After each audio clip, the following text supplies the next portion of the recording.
श्रीगुरो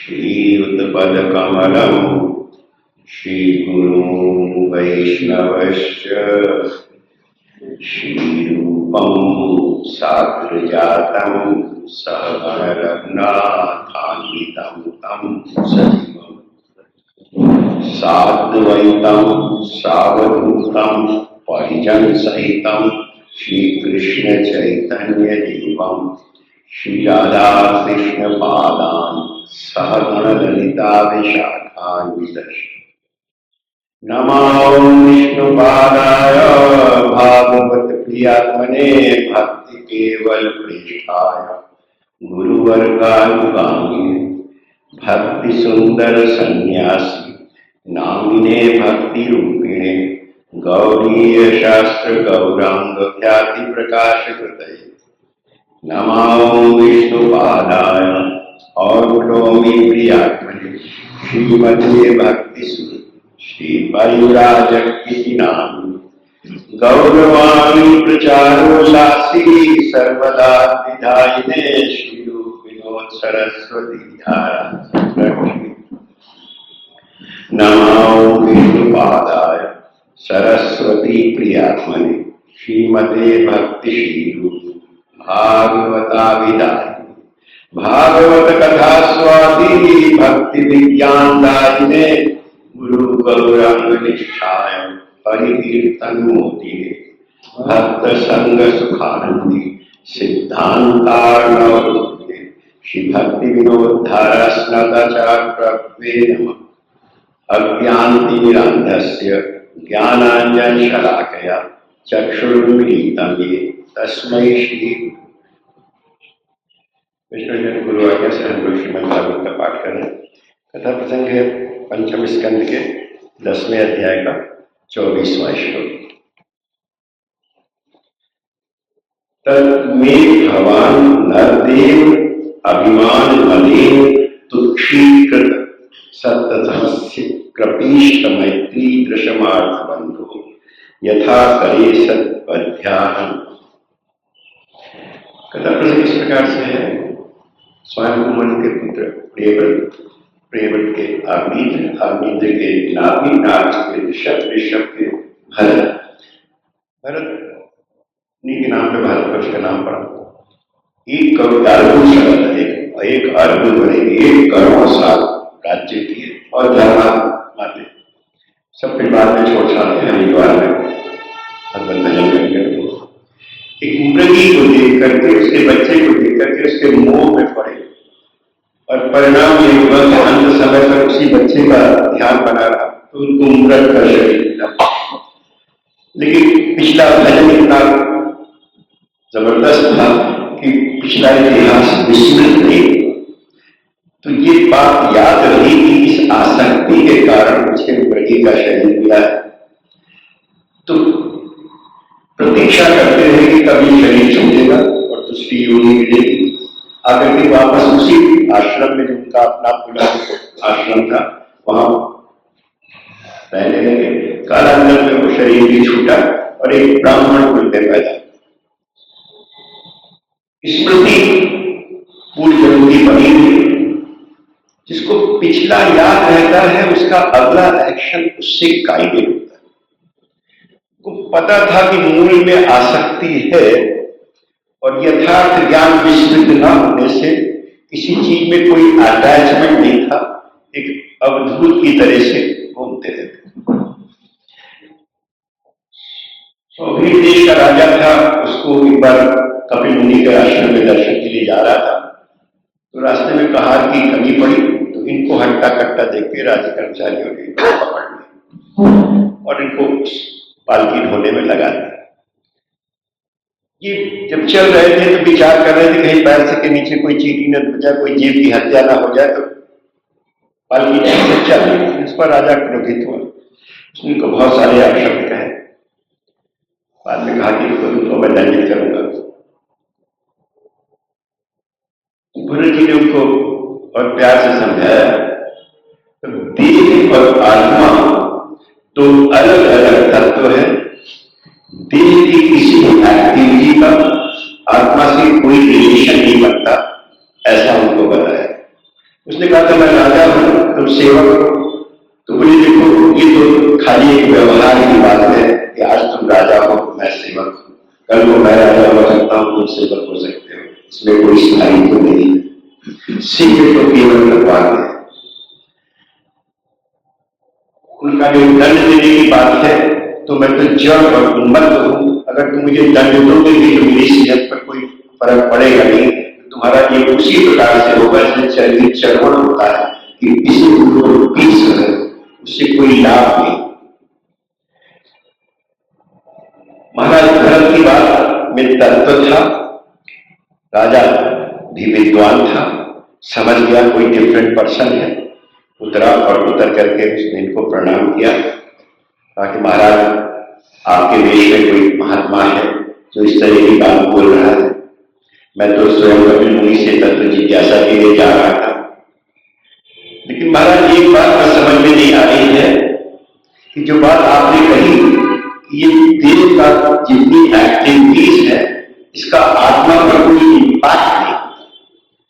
तो महाराज मैं ये देखता हूं कि जब चूल्हे पर बटुई चढ़ी होती है और उसमें पानी उबलता है तो चूल्हे के ताप से बटुई गर्म होती है, बटुई के अंदर का चावल फटने लगता है, उस चावल की पानी फटने लगता है, उस पानी के अंदर जो चावल है वो चावल अंदर तक पकता है। तो इसी प्रकार से जो देह प्राण और इंद्रियां हैं इनकी एक्टिविटीज का इम्पैक्ट अल्टीमेटली निश्चित रूप से आत्मा पर पड़ता है। अगर आप ये कह रहे हो कि मैं जो आपको दंडित करूंगा कि पिसे हुए के पीसने के बराबर है, तो मैं राजा हूं, राजा का धर्म है कि वो अपनी प्रजा का पालन करे, उसके लिए सुशासन के लिए उसको दंडित करे। और वेद कहता है कि जो अपने धर्म का पालन करता है उसके तमाम पाप नाश हो जाते हैं। तो महाराज हमें कोई बात अभी ठीक से पूरी तरह से क्लैरिटी नहीं हुई है, तो इसको कुछ स्पष्ट कर ही समझो। लेकिन राजा विद्वान था, उसको ये रियलाइजेशन आ गया कि मैंने इनकी बेइज्जती किया है, इनके प्रति अपमान किया है। इस श्लोक में क्षमा याचना कर रहे हैं, वो रूप में जा रहा है कि आखिर मुझसे जो ये कृत्य हुआ है ये क्यों हुआ और इसका इंपैक्ट क्या है।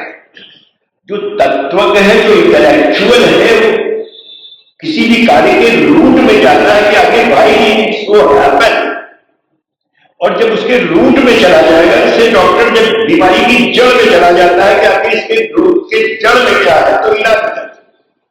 तो एनालाइज कर रहा है और क्षमा मांगते हुए बोल रहा है कि तत्मे भगवान नरदेव अभिमान मदे, मैं नरदेव हूं, मैं राजा हूं, इस अभिमान के कारण मुझसे ऐसा व्यवहार हुआ है कि मैंने आपका इस तरह से बेइज्जती किया। जो अभिमान है वो मानस में आता है कि संस्कृत मूल शोक उन्नयन, सदा शोकदायक अभिमान, संस्कृत मूल शूल बदना, सदा शोकदायक अभिमान। अहंकार अति दुखद डाल गांठ का रोग है। जब जब भैया चलेगी तब तक अहंकार कष्ट देता है, अहंकार बेचैन करता है, अहंकार ईमान की बात है कि सर्वनाश करता है। मानस तुमको जीने की कला सिखाती है, इसलिए मानस में जब उतरो तो उसके तह तक जाओ। जब सूर्पनखा आती है लक्ष्मण जी के पास, तो लक्ष्मण जी ने उससे जब वार्ता हुई है शुद्ध सिद्धांत जीव जगत को दिया। बोले हैं सेवक सहजमान विखा, सेवक सुख चहमान भिखारी, सेवक सुख चह, जो सेवा में है, सर्विस में है, वो चाहे कि हम कंफर्ट जोन में रहें। सेवक सुख चहमान भिखारी, और जो बेगर है वो चाहे कि हमारी रिस्पेक्ट हो समाज में। सेवक सुख चहमान भिखारी, जो जो व्यसन में है, शराब पी रहा है, जुआ खेल रहा है और तमाम गंदी चीजों में पड़ा हुआ, वो चाहे कि मेरे पास पैसा हो जाए। सेवक सुख जब मान भिखारी, व्यसनी धन सुख गति विचारी। जो व्यभिचार में है वो चाहे कि मेरा कल्याण हो जाएगा, जस्ट नॉट पॉसिबल। लोभी जस चाह चार रुमानी, जो लालची है वो चाहे कि मेरा यश को नाम हो। चार गुमानी में घमंडी, घमंडी आदमी चाहे कि मुझे धर्म अर्थ काम मोक्ष ये चार जो पुरुषार्थ हैं इनकी प्राप्ति हो जाएगी, तो नव दूध चाहते, ये चाहते इम्पॉसिबल को पॉसिबल करना कि आकाश को दूधे और दूध मिल जाए। सेवक सुख जब मान भिखारी, व्यसनी धन सुख गति विचारी।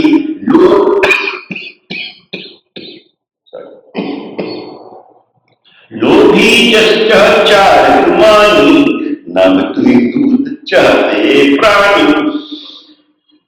अपने को एनालाइज कर रहे हैं कि मेरा जो व्यवहार हुआ इसके मूल में मेरा ये अभिमान के मैं तो राजा हूं। एक बार आदमी जिसकी हैसियत जाती कि मैं फलाना हूं, मैं ढीमाता हूं, इसमें घूमता है। बोले मेरे इस व्यवहार के मूल में ये था और मुझसे हो गई साधु अवज्ञा। मानस में शिव जी बोले साधु अवज्ञा कर फल ऐसा, जरे नगर अनाथ कर जैसा।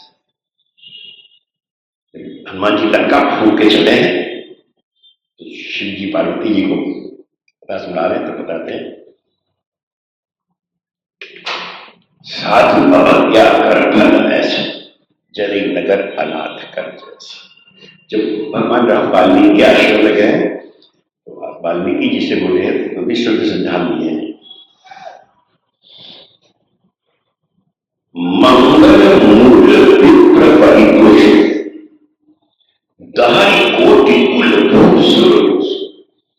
किसी वैष्णव के प्रति अपराध हो जाए, किसी वैष्णव के प्रति अवज्ञा हो जाए तो समझ लो सर्वनाश निश्चित है।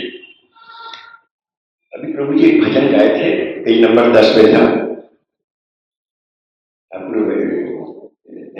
एक बार करुणा करो वैष्णव था, पेज नंबर 10 में था। उसके चौथा पद है,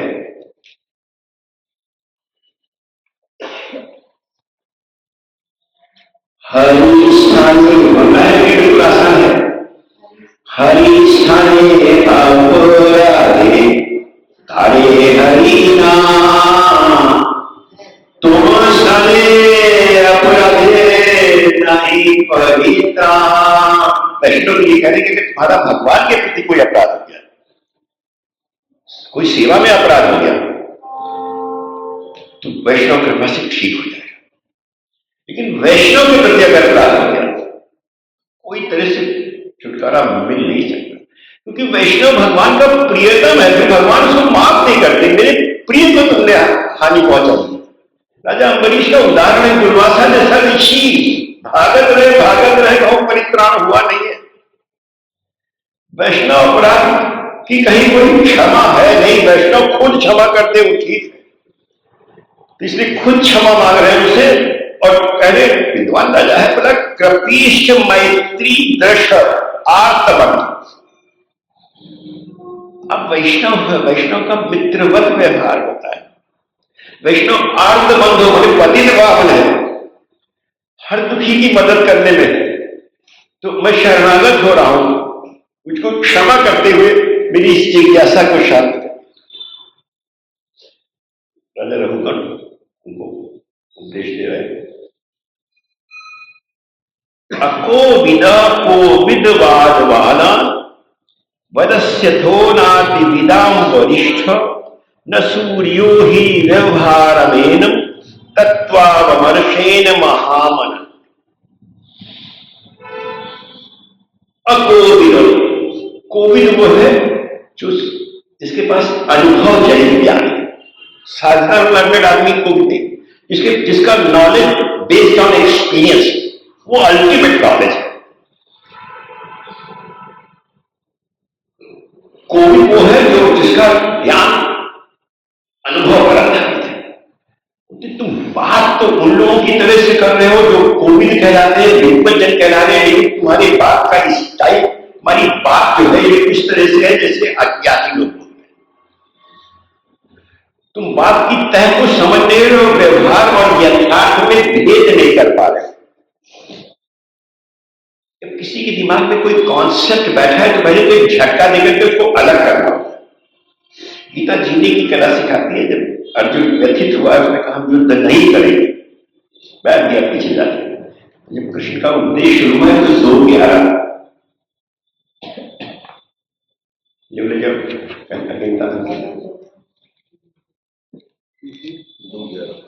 किसी पर ना हो गीता में इंटरेस्ट हो तो ले लें हमसे, और साथ में पढ़ने से क्लैरिटी होती है, इसी बहाने गीता का अभ्यास हो जाएगा। अशोच्यान शोचंतम प्रज्ञावान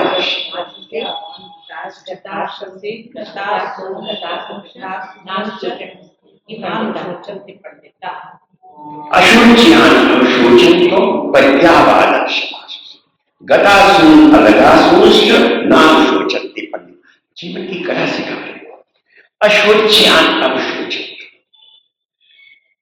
जो सोचनीय नहीं है, जो विचारणीय नहीं है, उस पर विचार करना मूर्खता है। विचार वहां करो, मैंने अपनी एनर्जी वहां अप्लाई करो जहां कोई रिजल्ट निकलना है। चीजों को सही चीज पर एनालाइज करो, राइट कंक्लूजन पर पहुंचो, चीजों को सही परिप्रेक्ष्य में देखो, भटको मत। मेजॉरिटी बातें करने लगती है, लाइफ का एक्सपीरियंस है नहीं, कॉन्सेप्ट की क्लैरिटी है नहीं, गिर जाते, अपना ज्ञान बढ़ाने लगते। उसके दिमाग में जो बात बैठी हुई है उसको पहले एकदम कट करते तो कृष्ण उसको डांट रहे कि तुम बेवकूफों की तरह बातें करो, ताकि उसका जो मिसकॉन्सेप्शन दिमाग में बैठा हुआ है वो वाइप ऑफ हो जाए। अशोच्या, जो सोचनीय नहीं है, जो विचारणीय नहीं है।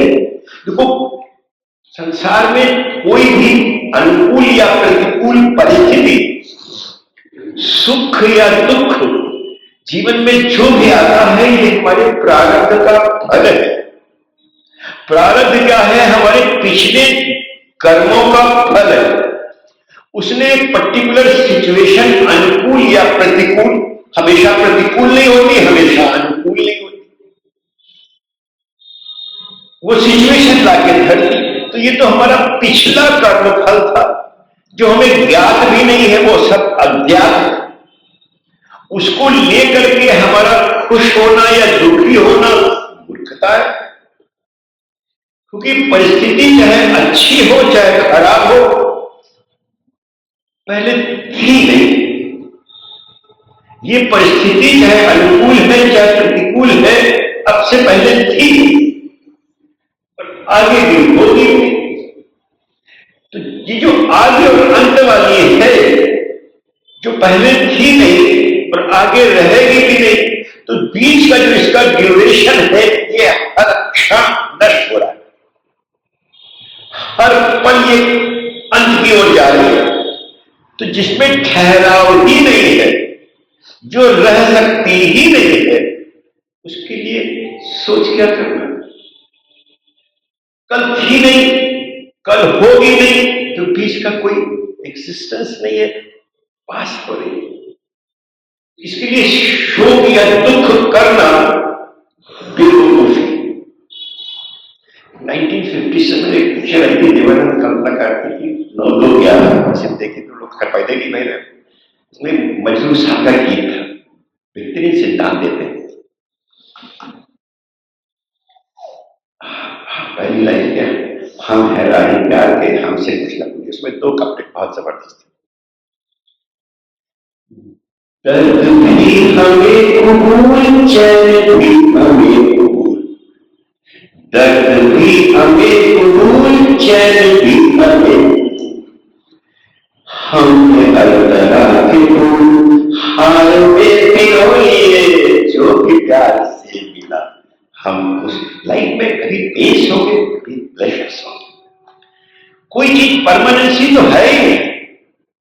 जो सिचुएशन है उसको एक्सेप्ट कर लो और एंजॉय करो। दूसरा कब तक कि धूप थी नसीब में, धूप में लिया है दम, धूप थी नसीब में धूप में लिया है दम, चांदनी मिली तो हम चांदनी में सो लिए। जो भी प्यार, जो भी सिचुएशन आवे उसको एंजॉय करो, उसको कर्ज करके वो सिचुएशन बदल नहीं जाएगी। उसको एंजॉय करो, उसमें कहीं एक सिल्वर लाइन है। उसको कर्ज करके कुछ नहीं, जो तुम्हारा वर्तमान है वो भी तुमने खो दिया, जो था वो भी चला गया। अशोच्या वो तो तुम अकोविदों की तरह से बात कर रहे हो।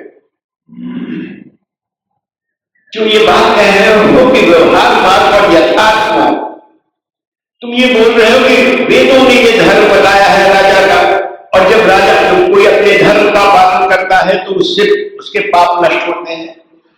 देखो, वेद में 1 लाख ऋचाएं, वेद के कपड़े को ऋचा कहते हैं। 1 लाख, उसमें से 80,000 कर्म कांड से किए। ये जितना भी कर्म कांड है ये तुमको भौतिक सुख देता है।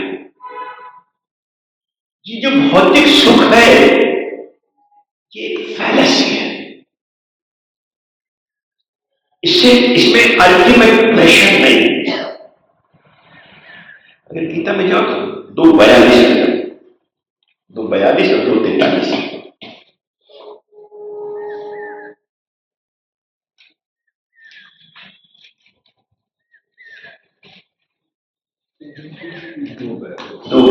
दूसरे अध्याय का 42 सिद्धांत, या इमाम पुष्पिताम वाचा,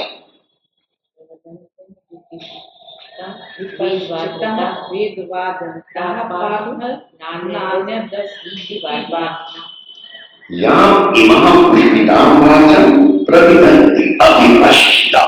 अविपश्चिता, अविपश्चिता माने जिनका ज्ञान सम्यक नहीं है, जो चीजों को सही पर्सपेक्टिव में न समझ रहे हैं न जान रहे।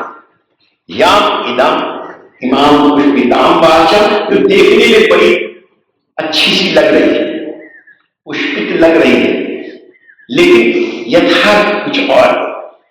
प्रविदन्ति अविपश्चिता, याम इमाम पुष्पिताम वाचम प्रविदन्ति अविपश्चिता। वेदवादगता पार्था न अन्य अस्ति इति बात। वो बोलते स्वर्ग से बड़ा कुछ है ये सब शुभ कर्म करो, यही तुम्हारे जीवन का अल्टीमेट है। काम आत्मना स्वर्ग पड़ा जन्म कर्म फल होता। मतलब पढ़ो, काम आत्मना जन्म कर्म क्रिया विशेष हो गए प्रति। तो काम आत्मना स्वर्ग भोग ऐश्वर्य प्रसन्न, सॉरी फिर से पढ़ो, काम आत्मना जन्म कर्म फल प्रदान क्रिया विशेष बहुनाम भोग ऐश्वर्य प्रति। तुमको तुम्हारा एक्टिविटीज में इन्वॉल्व कर देगा। उसे क्या मिलेगा? भोग ऐश्वर्य मिलेगा, स्वर्ग मिलेगा। लेकिन जो ये भोग और ऐश्वर्य है वो स्वर्ग मिलेगा, इसमें परमानेंसी अटैच नहीं है। 9:21 में जाओ, तुमको मतलब अल्टीमेट ही 2 मिनट के लिए मान लो स्वर्ग में मिल गया, तो हाथी में बैठने के बाद फिर गधा में बैठक पड़े तो कोई जिंदगी नहीं। क्षीणे पुण्ये प्रत्ययोगम विशन्ति एवं त्रयी धर्म प्रपन्ना गता काम कामाप्लवन्ते। तेतम भूत्वा स्वर्गलोकं विशालं क्षीणे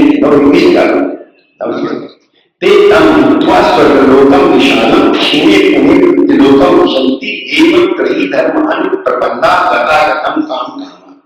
गता गता मैंने ऊपर गए स्वर्ग में, फिर नीचे आए, फिर पुण्य के बाद स्वर्ग में, फिर नीचे आए।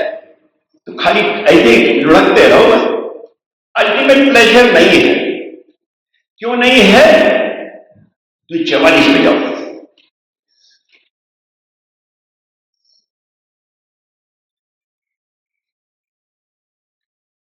दूसरे अध्याय का 44। भोग ऐश्वर्य प्रसक्ता भोग ऐश्वर्य प्रसक्ता नाम तया अभ्यत चेतिसाम व्यवसायात्मिका बुद्धि समाधौ न विधि भोग ऐश्वर्य प्रसक्तानां तया अपहत चेतसा। तुमको भोग ऐश्वर्य मिलता है, तुम्हारी बुद्धि खराब कर देगा। पैसा दिमाग खराब कर देता है। बहुत ज्यादा वैभव होगा तो मेंटल इक्विलिब्रियम हो जाता है। लाइफ में हर चीज में बैलेंसिंग चाहिए। भोग ऐश्वर्य प्रसक्तानां तया अपहत चेतसा व्यवसायात्मिका बुद्धि समाधौ न विधीयते। उसका कंसंट्रेशन फिर भगवान में नहीं जाएगा। वो पैसा बहुत हो गया तो दान करेगा, तो दान से तो पैसा और बढ़ेगा। जब पैसा और बढ़ेगा तो उससे भोग बढ़ेगा और भोग से रोग होगा। जिसमें अल्टीमेट कंफर्ट है उससे तो मीलों दूर चले गए। भोग ऐश्वर्य प्रसक्तानां तया अपहत चेतसा, उनका ज्ञान नष्ट। वेद में अल्टीमेट तत्व कृष्ण भक्ति है, लेकिन क्या है उसको बिटवीन द लाइन्स है, रहस्य है। वो किसी तत्वज्ञ से मिलेगा। 15 पे जाओ।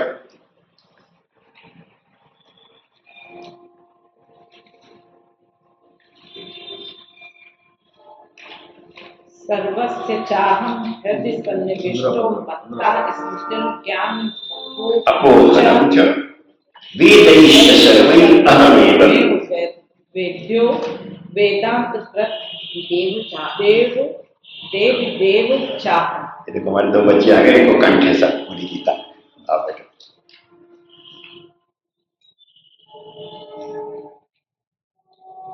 बैठो 15 मिनट।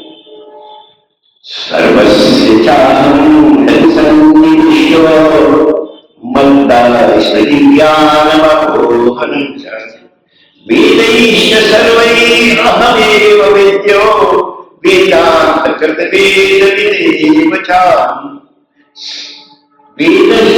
सर्वश्चाहं हृदि सन्निविष्टो मत्तः स्मृतिज्ञानमपोहनं वेदैश्च सर्वैः अहमेव वेद्यो। उस वेद के अंदर जो मूल तत्व है वो बोलते भगवान की मेरे बारे में जानना। अल्टीमेटली वेद जो है वो हमारे बारे में बताएंगे। वेद के अंदर जो 4 पुरुषार्थ है ये कॉमन मैन के लिए है, धर्म अर्थ काम मोक्ष। जो पंचम पुरुषार्थ है वो प्रेम है। देखो बहुत बार बताया, किसी व्यक्ति को पा लेना, किसी वस्तु को पा लेना अल्टीमेट प्लेजर नहीं है। उस व्यक्ति के प्रेम को पाने में अल्टीमेट प्लेजर है। May be you can live for the person for life, लेकिन कोई जरूरी नहीं कि उसका प्यार को भी। प्यार और व्यवहार में अंतर होगा। जो भगवान का प्रेम है वो पंचम पुरुषार्थ है। अर्थ माने प्रयोजन, पुरुष माने मनुष्य योनि, मनुष्य योनि का अल्टीमेट प्रयोजन कृष्ण प्रेम की प्राप्ति। कृष्ण प्रेम की प्राप्ति गौड़िया दर्शन, गौड़िया मिशन है ना, इस गौड़िया दर्शन का जो फिलॉसफी से गौड़िया दर्शन बोलते हैं। चीज की तह में ले गए, अल्टीमेट ट्रुथ में बोलते हैं। बोलते नित्य सिद्ध, मतलब बिल्कुल आसान हिंदी की तरह, नित्य सिद्ध कृष्ण प्रेम साध्य कर्म नहीं। जो चीज तुम्हारी जेब में ऑलरेडी रखी हुई है उसको तुम्हारे अर्न करने की जरूरत नहीं है। जो पैसा तुम्हारे घर में उसको तुम कहां अर्न कर जाओगे। नित्य सिद्ध कृष्ण प्रेम, बोले भाई you are born with it. जब पैदा होते हो तो कृष्ण प्रेम के साथ पैदा हो। लव इज एन इंस्टिंक्ट, कोई एक्टिविटी नहीं है, इट्स एन इंस्टिंक्ट, एक वृत्ति विशेष है। You are born with it, ये तुम्हारे अंदर में निहित है। ये इंस्टिंक्ट ही तुमको इस दुनिया से जोड़े कि हर एक से प्यार कर रहे हैं। सही प्यार नहीं मिला तो कुत्ते बिल्ली से प्यार कर रहे हैं। ये प्यार की इंस्टिंक्ट है, बिना प्यार के रह नहीं सकते। ये इंस्टिंक्ट है, बस गलत जगह टकरा रहा है, गंतव्य नहीं मालूम।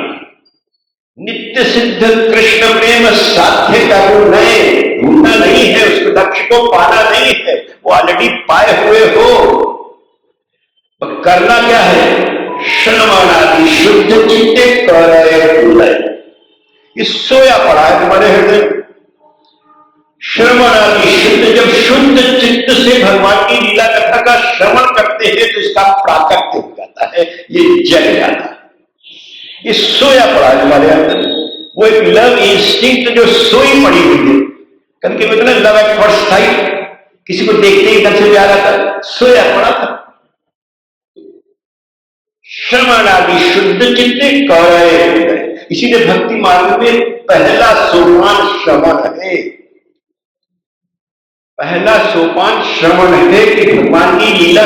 जब तक हम किसी के बारे में सुने, मोदी जी के बारे में इतना सुन रहे हैं तो उनके प्रति श्रद्धा हो रही है, तुम्हारी मुलाकात हुई है का बिना देखे वोट डाल के आपने नहीं आते, इसलिए उनके बारे में सुन रहे हैं। रुक्मिणी जी ने इतना सुना कि कोई हमका भगा नहीं हो, इतना प्रेम हो गया सुनकर। जब हम किसी के बारे में सही, चाहे लोकोत्तर महत्ता किसी की हो, जब हम लोकोत्तर महत्ता का ज्ञान होता है तब उससे हम जुड़ जाते हैं। बिना जाने हो नहीं सकता, जाने बिना हो ही प्रतीति के प्रतीत हो जाएंगे। वो जानने के लिए श्रवण जरूरी, स्वाध्याय से भी मिलता है, लेकिन स्वाध्याय से जो कथा में जो रहस्य है, जो बिटवीन द लाइन्स है, वो नहीं मिल पाता। इसलिए श्रवण, ये गुरु के मुख से कथा का श्रवण कर रहा है तो जो उसमें जो रहस्य है, कथा राम का एक रूप, उसमें एक रहस्य है, उस रहस्य को गुरु के मुख से श्रवण करके ही मिलेगा, अन्यथा नहीं मिलेगा। इसलिए श्रवण इज वेरी इंपॉर्टेंट। पढ़ोगे स्वाध्याय में श्रवण होगा, जब श्रवण के बाद स्वाध्याय है उसको बोलते हैं मनन। उसके बारे में चिंतन किया, उसको सोचा तो अंदर से अपने आप, इसको उर्दू में बोलते हैं इल्हाम, एक सिक्स्थ सेंस है। हमारे के अंदर बैठा है, 61 में जाओ, 18 में देगा 61 में। ईश्वरा सर्वभूतानां हृदयेषु अर्जुन तिष्ठति, धामेन सर्वभूतानि हृदयारूढानि मायया। ईश्वरा सर्वभूतानां हृदय, अध्ययन नहीं लिखा था, पढ़ रहे तो भूल गए, साथ में रहने से कंठ हो जाएगा। हाई स्कूल में हमारे पंडित जी थे, क्लास में ऐसे ही रूप याद करवाते थे, एक लड़का से कहें सुनो और बाकी से कहें सुनो, ऐसे कंठ हो जाए। ईश्वर सर्वभूतानां हृदयेषु अर्जुन, ऐसा कोई प्राणी नहीं जिसके हृदय में भगवान न हो। भ्राम्यानि सर्वभूतानि इदंतारूढानि, वही से मैकेनिकली एक हमारी आत्मा है, परमात्मा है, ये आत्मा को भी वो परमात्मा घुमा रहा है। वो अंदर का एक मोटिवेटर है, वो तुम्हारा सुहृद है, तुम्हारा मित्र है, तुम्हारे नियरेस्ट पॉइंट पर ही इजीली अवेलेबल है, उसकी फ्रेंडशिप को सिर्फ समझना है, वो तुम्हारा मित्र है, इसमें कोई शक नहीं है। मित्र वो है जो तुम्हारा कल्याण चाहता है, वो तुम्हारा सुहृद है, तुम्हारा कारण तुम्हारा कल्याण चाहता है, वो तुम्हारा सुहृद है। सुहृदम सर्वभूतानां, प्राणी मात्र का सुहृद है। उसकी आवाज को सुनने के लिए जरूरी है कि अंदर से कहीं शब्द, जहां बहुत शोर है वहां बात सुनाई नहीं देती। जब तक हमारे अंदर का शोर शांत नहीं हो, जब तक हम हमारे अंदर की आपाधापी खत्म नहीं हो, तब तक वो उसके इंडिकेशंस को, उसके इशारे को समझ। नट और जमुरा होता है, जमुरा होता है वो अपने नट के इशारे, सारा एक्टिविटी खूब कर रहा, तार के ऊपर चल रहा है, लेकिन उसका सारा ध्यान नट के इशारे पर रहता है और नट के इशारे को समझता। जब तक उधर तुम्हारा कंसंट्रेशन नहीं है, वो तुमको इशारा तो कर रहा है लेकिन समझ नहीं। उसको समझने के लिए जरूरी है कि अंदर के शोर को शांत कर। बहुत अच्छा सा शेर है कि दरिया में तलातू हो बच सकती है कश्ती, नदी में पानी हलोरे मार नाव बच, लेकिन कश्ती में तलातुम हो तो साहिल न मिलेगा। साहिल कहते किनारे, अल्टीमेट डेस्टिनेशन तक तुम पहुंच नहीं सकते अगर अंदर से डिस्टर्ब। तुम्हारा inner comfort is most important. जब तक इनर कंफर्ट का रियलाइजेशन नहीं आएगा, अंदर में कंफर्ट जोन नहीं होगा, तब तक हो नहीं सकता।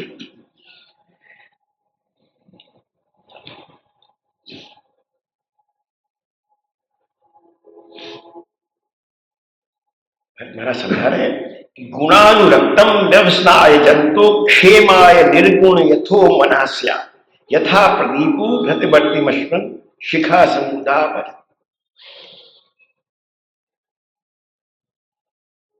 जो विषय आसक्ति पर महाराज फंसे का है मृगी के आसक्ति, बोले हमारे दुख के मूल में हमारी विषय की आसक्ति है। विषय माने मेटीरियल प्लेजर की चीजें, भौतिक सुख की वस्तुएं, ये विषय। जो विषय के प्रति जो हमारे आकर्षण है, it's very very natural, obvious, क्योंकि वो अपैरेंटली वही दिखता है। लेकिन जो all that glitters are not gold, जो दिखता है एट टाइम्स वो होता नहीं, उसके यथार्थ को समझना है। विषय में प्रॉब्लम नहीं है, उसकी आसक्ति में प्रॉब्लम है। गीता में जाओ तो 62 से 65 तक पढ़ो, सिद्धांत समझ में आ जाएगा। दूसरे जाएगा 62। बहुत प्रैक्टिकल ट्रेनिंग है इसमें, बहुत प्रैक्टिकल।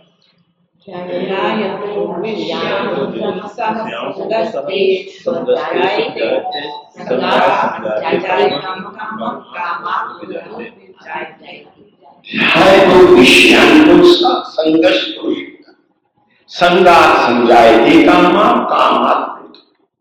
अगर बहुत ज्यादा विषय चिंतन करोगे, चीजों के बारे में सोचते रहोगे, तो it is very very obvious उसमें हमारी आसक्ति हो जाएगी। जब हर समय उसी का ध्यान लगा रहेगा तो उसमें अटैचमेंट बिल्कुल स्वाभाविक है। जिस चीज का भी चिंतन करते रहोगे उसमें तुम्हारा अटैचमेंट हो जाएगा।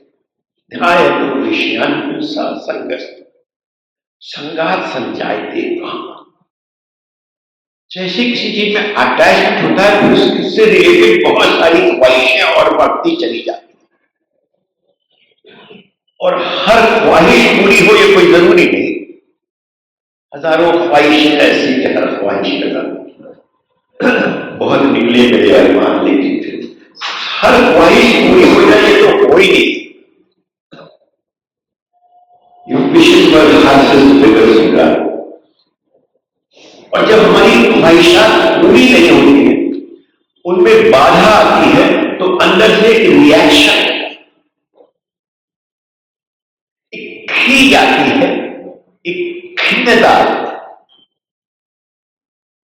क्योंकि हमारा जो एक्ट है वो हमारा एक्ट वो एक्ट होता है जो वास्तव में नहीं होना चाहिए। तो जो अच्छा और सरल आदमी है जब खींचता है, खिन्न होता है, तो वो तो फिर सोचता है ये हमसे अब रिपीट नहीं होना चाहिए, दिस इज रॉन्ग। अगर एक बार एहसास हो जाए कि हमसे ये गलती हो गई, इस एहसास के बाद ये डिटर्मिनेशन हो जाए कि I shall not do it again, I shall not repeat it, ये प्रायश्चित है। गलती हो गई, लेकिन ये रियलाइजेशन हो जाए कि गलती हो गई और डिटर्मिनेशन हो जाए कि हम इसकी पुनरावृत्ति नहीं करेंगे, तो ये प्रायश्चित है। ये प्रायश्चित है विचारों का परिवर्तन। इस प्रायश्चित में कभी कभी आप आदमी अपने ऊपर इतना खींचने लगता है कि अपने को दंडित करने लगता है कि अपनी हम तेरे मुंह से गलत निकल गया, जवानी काट डाली अपनी। एक राजा था, वो किसी ध्यान में थे, पुजारी जी प्रसाद दे के आए, तो उन्होंने बाया हाथ से कर दिया, पुजारी ने प्रसाद दे दिया, प्रसाद सामने आया, तब रियलाइजेशन आई कि गलत हो गया, बाएं हाथ से प्रसाद दे दिया। तो उसको इतना पश्चाताप हुआ, इतना पश्चाताप हुआ कि क्या करें। तो एक दिन अपने मंत्री से बोला, भैया वो हमारे बेडरूम से एक आदमी कोई हाथ, बेडरूम में कोई एक हाथ डालता है, हमको डरवाता है। मंत्री का महाराज ने कही, अपनी जब वो हाथ दिखाई दे तो तलवार लेकर रहते रहे ना, क्योंकि हम जब तलवार लेते तो वो हाथ गायब हो जाता है, तुम तलवार से काट देना उसको, ठीक है। इसने अपना हाथ उगलने से डाला, पश्चाताप का वो इवेंट है जिसमें वो चाहता है अपने को दंडित कर। लेकिन पश्चाताप वास्तव में है विचार का परिवर्तन, कि I shall not do it again. ये विचार वैचारिक परिवर्तन हमारी आत्मा को शुद्ध करता है। ये हमारा रियल अपलिफ्ट, कोई भी प्रायश्चित हमारे पाप को नहीं काटता, हमारी जो पाप की प्रवृत्ति है उसको समूल नष्ट करता है। प्रायश्चित पाप की वृत्ति को नष्ट करता है, पाप नष्ट नहीं करता। हमारी सोच को ठीक करता है, फिर उसमें डिटर्मिन रहना पड़ता है कि नहीं, आई शैल नॉट रिपीट। तो अगर रिपीट कर दिया फिर तो कोई फायदा नहीं। उर्दू में शेर है, इस्लाम में दारू पीना मना होता है और बोलते हैं अगर तौबा कर लो तो खत्म हो जाए। तो बोलते रात को खूब पी, सुबह को तौबा कर तो रिंद के रिंद रहे आज से जब। ये प्रायश्चित में फिर रिपीटिशन हो नहीं सकता। हम लोग भाषा पढ़ रहे थे, ध्यायतो विषयान् संगस्तोषु जायते, संगात् संजायते कामा, कामात् क्रोधो विजायते। जब हमारी आवश्यकताओं में बाधा पड़ती है, गुस्सा, मजाक की बात है लेकिन मेजॉरिटी नहीं होता है। जो पति अपनी पत्नी की सारी आवश्यकताओं को पूर्ति नहीं कर पाता वो उसको पीटता है, इसलिए कि खीज है, उसकी खीज कहां निकाले, वो क्रोध की अभिव्यक्ति में हो जाती है, अपनी कमजोरी को दबाता है। जब पूरा हो नहीं पा रहा तो गुस्सा कर रहे, अरे भाई गुस्सा क्या कर रहे हो, पूरा तुमसे नहीं हो रहा, गुस्सा उसके ऊपर कर। फिर क्रोध का परिणाम क्या होता है, अगले श्लोक को पढ़ो।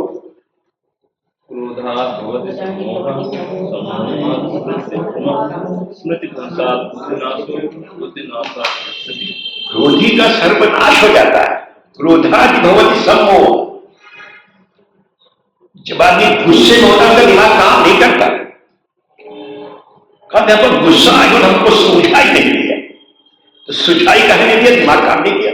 क्रोधात् भवति सम्मोह, सम्मोहात् स्मृति विभ्रमा, भूल जाते किससे बात कर रहे थे। ये जो आदमी सामने था ये मेरा क्या था, मेरा बाप था कि मेरा भाई था कि मेरी बहन थी कि मेरी मां थी, कौन था, गुस्से में थे। बुद्धिनाश हो, क्रोधात् भवति सम्मोह, सम्मोहात् स्मृति विभ्रमा, इसमें धनशादी बुद्धिनाश हो, अकल मारी जाती है। गुस्सा भैया हमारा अकल मारी गई। क्रोधादि भवति सम्मोह, सम्मोहात् स्मृति विभ्रमा, बुद्धिनाशात् प्रणश्यति, प्रणश्यति माने टोटल डाउनफॉल हो जाएगा, सर्वनाश। इसलिए तुम्हारे क्रोध पाप का मूल है। क्रोध देखो, क्रोध है क्या, इसको समझो। जब हमारे मन के अनुकूल कोई चीज नहीं होती है तो हमारी बॉडी में एक रिएक्शन है, उसकी जो अभिव्यक्ति है वो क्रोध है। बॉडी रिएक्शन तो अंदर है, अभिव्यक्ति क्रोध है। और एक बार अगर ये अभिव्यक्ति शुरू हो गई तो फिर रोके नहीं। अगर गुस्सा आ गया फिर उसको थामना बहुत मुश्किल। गुस्सा आने से पहले रोका जा सकता है। उसका बेस्ट उपाय है कि उसी समय एक गिलास कस के पानी पी। पानी पीने का कारण यह है कि बॉडी में केमिकल रिएक्शन होता है, टॉक्सिक इफेक्ट पैदा होता है। जब पानी पियोगे तो टॉक्सिक इफेक्ट तुम्हारे सिस्टम को डिस्टर्ब नहीं करता। गुस्सा ही आदमी बहुत बीमार रहता है, चाहे जब जो लोग बात बात पे गुस्सा करते हैं, जिनके गुस्सा करते हैं नाक पर गुस्सा लगता है, 500 बीमारी उनके हो जाती है। इसलिए उनके अंदर एक टॉक्सिक इफेक्ट पैदा होता है, बॉडी में पूरे शरीर की इम्यूनिटी को ले जाता है, खा डालता है, 500 बीमारी घर कर जाती है। अगर पानी पी लिया तो टॉक्सिक इफेक्ट यूरिनेशन के साथ निकल जाएगा और माइंड डाइवर्ट हो जाएगा, क्रोध रुक जाएगा। क्योंकि एक बार अभिव्यक्ति शुरू हो गई फिर कोई नहीं रुक सकता। अभिव्यक्ति से क्योंकि देखो inner reaction is very very obvious, वो तो हो ही गए। मिर्जा गालिब गजल है, बहुत अच्छा है, दिल्ली तो है ना संगोखेश, संगोखेश क्या पत्ता कर पड़ा,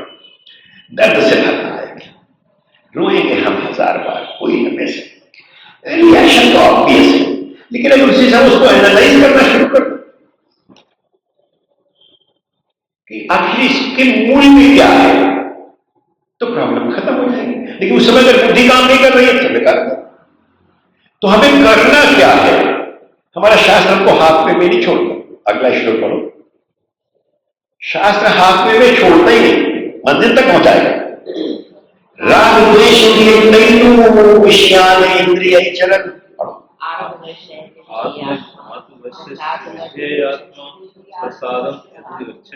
राग द्वेष विषयान इंद्रिय चरण आत्मवश्यम प्रसादम अधिगच्छति। सबसे पहले सेल्फ रिस्ट्रेंट चाहिए भाई, आत्मवश्य। विधेयात्मा के इसका सेल्फ रिस्ट्रेंट इसका है, अपने ऊपर नियंत्रण तो चाहिए। अगर सेल्फ रिस्ट्रेंट ही नहीं है, सेल्फ रिस्ट्रेंट के लिए बहुत जरूरी है कि चीजों को सही परिवेश में देखो, सही परिवेश में एनालाइज करो और थोड़ा कम बोलो यार। जो बहुत बोल देते हैं ये भी गलत, मितभाषी होना होगा। विषय का त्याग नहीं बोल रहे, क्योंकि संसार में रहना विषय के बिना रह नहीं सकते भाई। कपड़ा ना हो कि घर ना हो कि द्वार ना हो क्या, और मॉडर्न उसमें गाड़ी ना हो कि घोड़ा ना हो कि मोबाइल ना हो, कैसे ना हो भाई? जिंदगी नहीं हो सकती।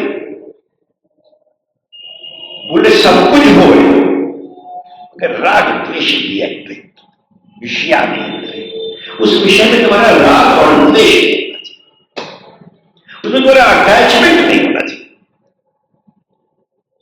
अगर तुम्हारा अटैचमेंट नहीं है तो आत्मवश्य विधि आत्मा प्रसादम, जो उसके पास सेल्फ रिस्ट्रेंट है वो मस्त है। अगला पढ़ो। प्रसादे सर्व दुखाना,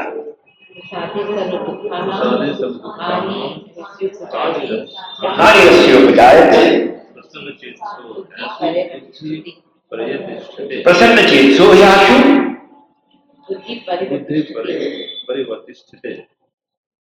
प्रसादे सर्व दुखानाम हार्यस्य। अगर मस्त हो तो जीवन में कोई प्रॉब्लम है नहीं। प्रॉब्लम तभी तक है जब तक तुम्हारी मस्ती उड़ंछू है। जब तक आनंद में हो तब तक दुख कहां? भगवान की कृपा लीला, एक टाइम एक ही सिग्नल जाएगा। जब आनंद का सिग्नल है तो दुख का सिग्नल जा ही नहीं सकता। जब तक आनंद का सिग्नल है तब तक दुख का सिग्नल जा ही नहीं सकता। तो प्रसादे सर्व दुखानाम हार्यस्य विजायते प्रसन्न चेतसो आश्वासमनि नो टाइम बुद्धि परिवर्तिष्ठ। जब तुम मस्त रहोगे तब भगवान में बुद्धि लगेगी। पहले है ना, भोगेश्वर प्रसक्ता नाम नया चेतसा व्यवसायत्मका बुद्धि। जब मस्त रहोगे तो भगवान में जुड़ेगी, वरना निश्चयात्मक बुद्धि नहीं। There has to be a clarity, there has to be a determination. Clarity भी चाहिए और संकल्प भी चाहिए, क्योंकि अगर संकल्प नहीं है तो फिर कुछ नहीं। बड़ी चीज को पाने के लिए संकल्पित होना पड़ता है। बिना संकल्प के बड़ी पूजा पाठ करके बड़ी संकल्प करावत है। बिना संकल्प बने determination, I shall do it. It's all in your mind. अपने माइंड को सशक्त करो, और माइंड का भोजन हमने बोला बहुत बार है, सदग्रंथ, सदविचार, सत्संग। सत्संग के माने बताए, move with the right thinking person of this society. उन लोगों के साथ रहो जिनकी सोच पॉजिटिव है। उन लोगों का साथ करो जो पॉजिटिव सोचते हैं। जो नेगेटिव सोच वाले हैं उनका साथ छोड़ दो, चाहे जितने सके। तुमको नेगेटिव करते हैं, तुम्हारी जिंदगी को नर्क करते हैं। तुम्हारी जिंदगी नर्क है नहीं। अगली सप्ताह आएगा नर्क कितने होते हैं और किन किन कर्मों के वजह से इन नर्कों को भोगना पड़ता। जब लोग छोटे छोटे रहे तो स्कूलों में कैलेंडर लगा रहता था, जैसी करनी वैसी भरती, अब सब गायब। इसीलिए पाप और बढ़ता। सबसे पहले जरूरी है कि घर के अंदर कैरेक्टर बिल्ड किया जाए। जब तक कैरेक्टर बिल्डिंग घर के अंदर नहीं होगी, लाइफ में कंफर्ट हो नहीं सकता। Character is most important. चरित्र तुम्हारे सुख की जो पहली सीढ़ी है वो तुम्हारा चरित्र है। अगर चरित्र ठीक नहीं है तो कंफर्ट तो नहीं होता। लेकिन इसकी पहली शिक्षा घर के अंदर होगी, तो सबको कोशिश करनी कि अपने घर के अंदर बच्चों की कैरेक्टर बिल्डिंग किया जाए। बच्चों की कैरेक्टर बिल्डिंग के लिए जरूरी है कि पहले अपना कैरेक्टर ठीक किया जाए। समय शेष हो रहा है तो यही शेष करते हैं। वांछा कल्पतरुभ्यश्च कृपा सिंधुभ्येव च पतितानां पावनेभ्यो वैष्णवेभ्यो नमो नमः। हरे कृष्ण।